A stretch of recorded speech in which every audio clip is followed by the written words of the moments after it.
السلام عليكم ورحمة الله وبركاته. الحمد لله والصلاة والسلام على رسول الله وعلى آله وصحبه ومن والاه وبعد. نعم أيها الأخ الكريم لا تحزن، أيها الأخ الحبيب لا تحزن. Ndugu zangu watukufu wa Islam na wale ambao mnatufuatilia, tunaendelea na darsa zetu zenye anwani usihuzunike.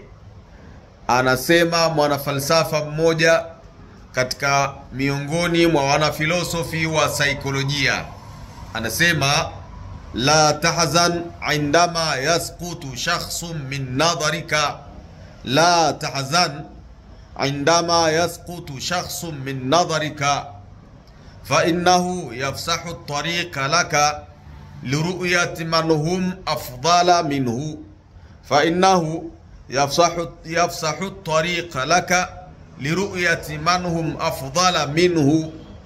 Usihuzunike pale ambapo anaondoka mtu mbele yako, anaondoka mtu machoni mwako. Kama kulikuwa kuna mtu ambaye umezoea kumuona mbele yako, umezoea kumuona machoni mwako, ikawa ameondoka, basi usihuzunike, kwa sababu kwa kuondoka huyo mtu amekufungulia wewe njia ya kuwaona watu wengine waliokuwa bora kuliko yeye.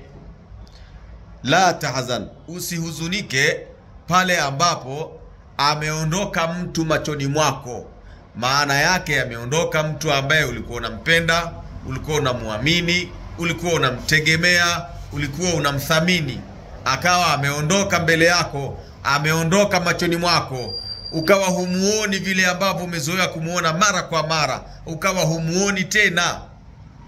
Basi mwanafilosofi huyo anakuambia usihuzunike, kwa sababu huyo kuondoka kwake amekuwekea wazi wewe njia ya kuwaona watu wengine ambao ni bora kuliko yeye.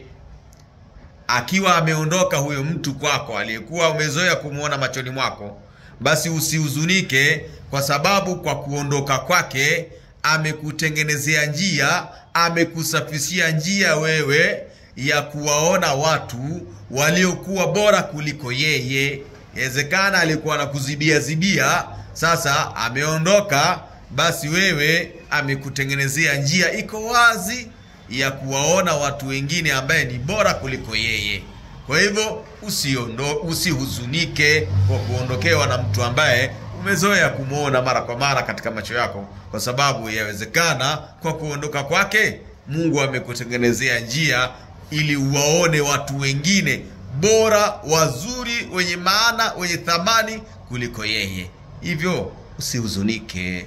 Salamu alaikum wa rahmatullahi wa barakatuh.